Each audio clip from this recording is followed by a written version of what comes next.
Existem dois tipos de calor em Belém do Pará.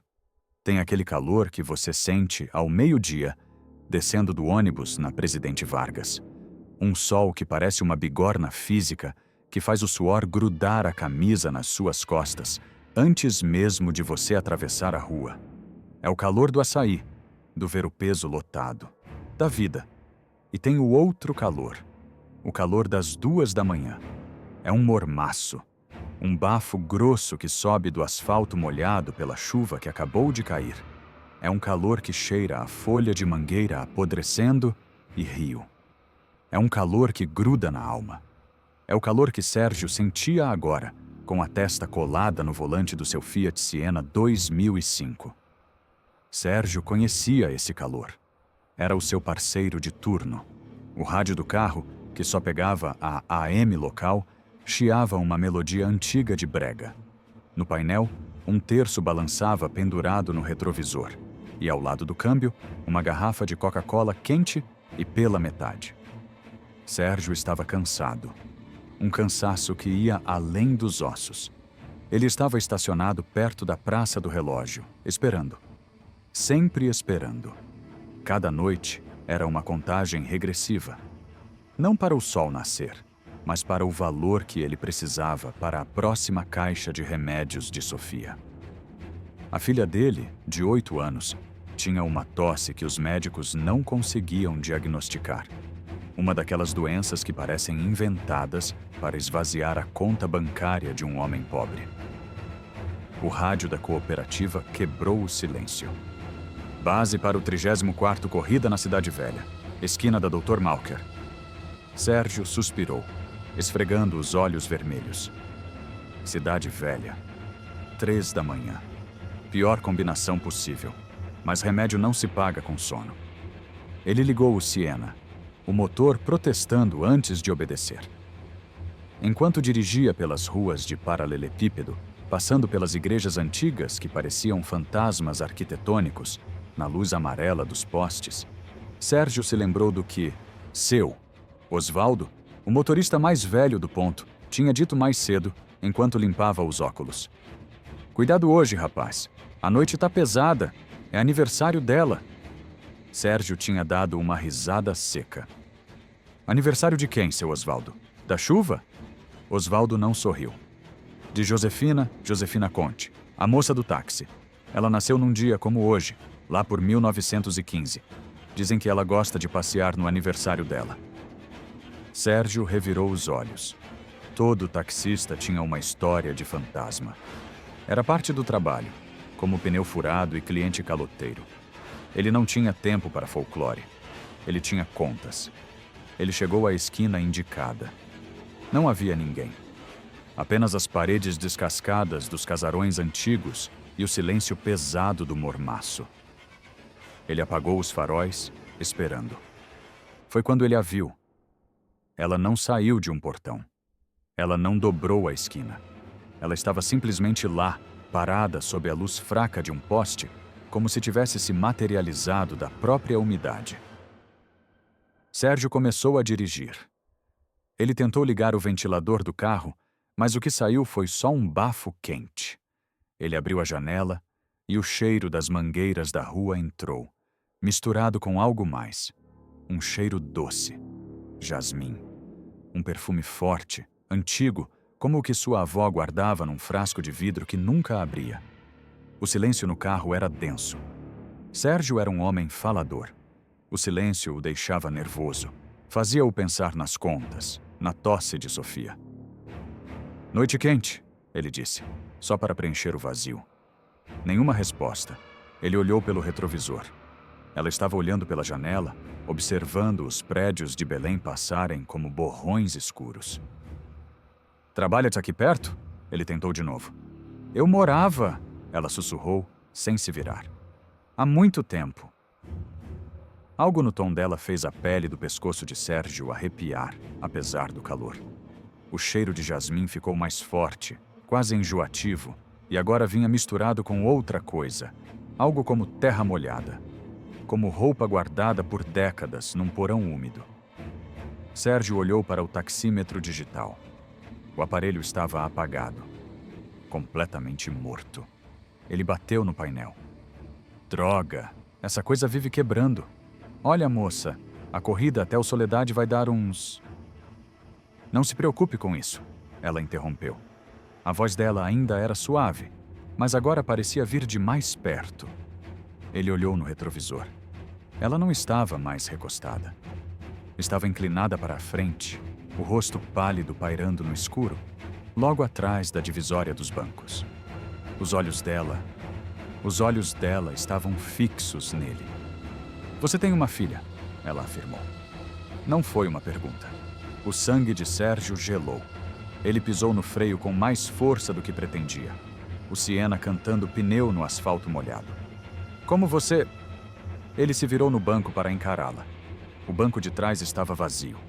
Sérgio ofegou. O coração dele batia contra as costelas como um pássaro preso. Ele olhou para fora. A rua estava deserta. Ele estava sozinho. Brincadeira de mau gosto, ele murmurou, as mãos tremendo no volante. Uma caloteira. Ele respirou fundo, tentando acalmar o pânico. Ele ia voltar para o ponto, esquecer isso. Ele colocou a mão na alavanca de câmbio para dar meia volta. E sentiu. Um toque frio no seu ombro. Ele não precisou se virar. Ele a viu no retrovisor. Josefina Conte não estava mais no banco de trás. Ela estava sentada ao lado dele, no banco do passageiro.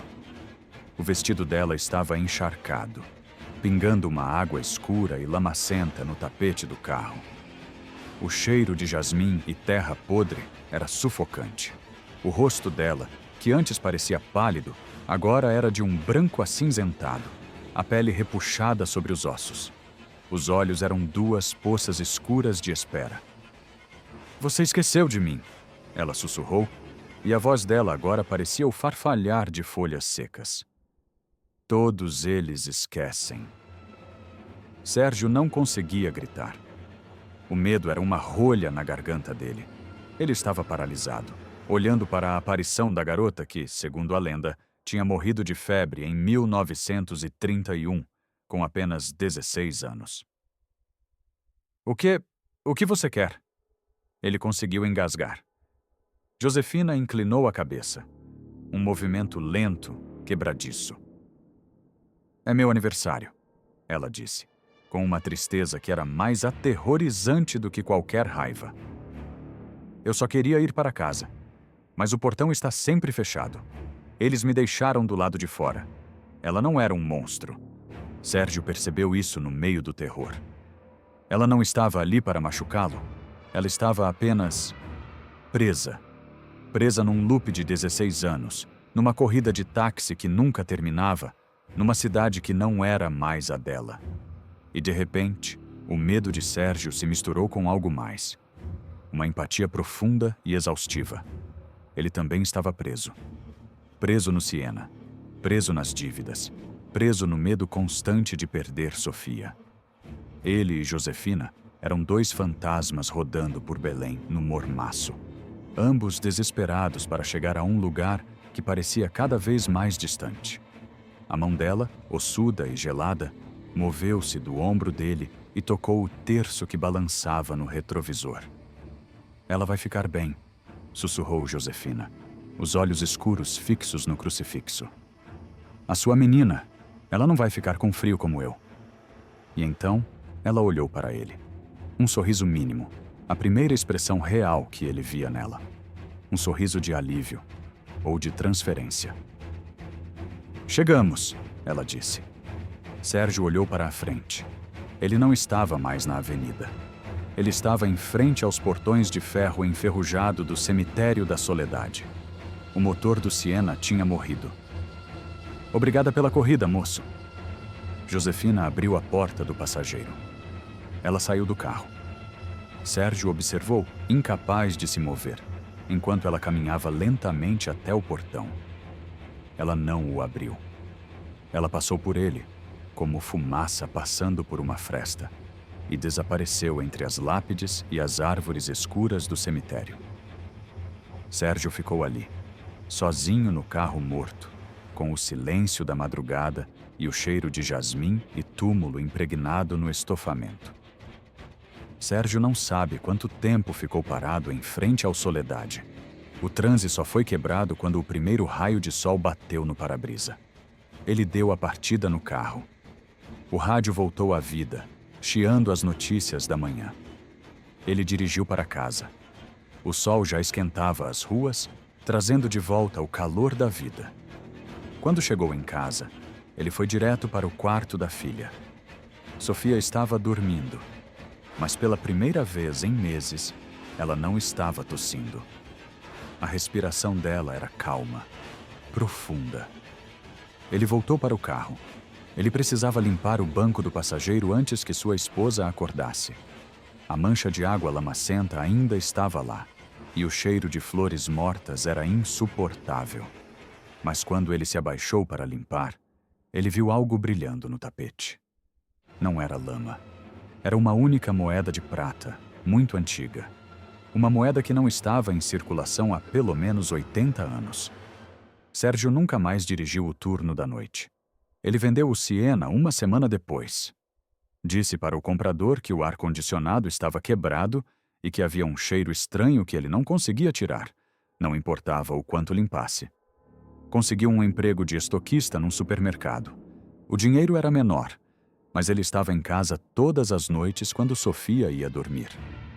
Os taxistas de Belém ainda contam a história de Josefina Conte, a moça que nasceu em 1915 e morreu aos 16.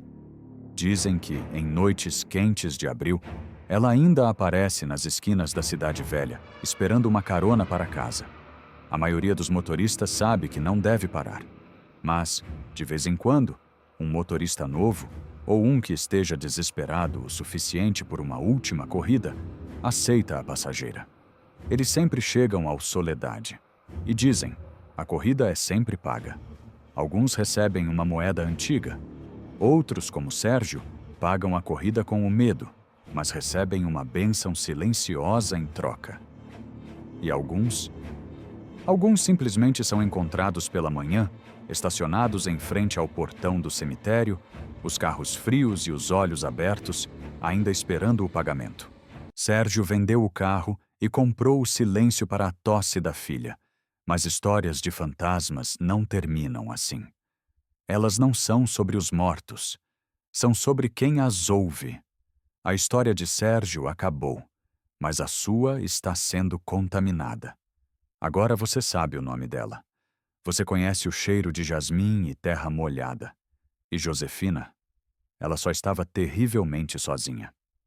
Da próxima vez que você estiver sozinho no escuro, talvez dirigindo, e sentir aquele frio súbito no calor, não olhe pelo retrovisor. Ela sabe que você está aí. E ela detesta esperar.